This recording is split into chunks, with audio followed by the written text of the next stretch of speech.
Hello，大家好，歡迎大家收睇葉師傅詠春呢個節目。係啦，咁今集就梗係講下跑步啦，因為早日買咗對波鞋，開箱嘅時候有冇留意你哋綁鞋帶個方法，同你喺櫥窗見到嗰對波鞋穿鞋帶嘅方法係好唔同嘅喎。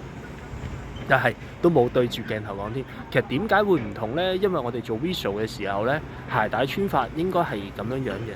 你對鞋睇上嚟會飽滿一啲，你想買嘅意欲會多一啲嘅。到你實用嘅時候呢，就應該係由內到外嘅穿法，因為會令到你 lock 得緊一啲。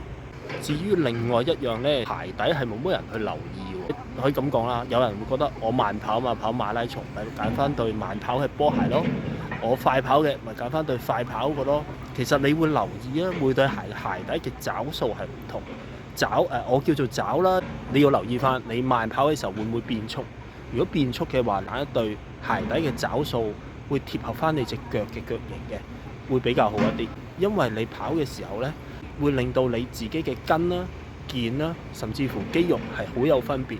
咁所以希望今日先留意下自己個伙伴，即係自己對波鞋先。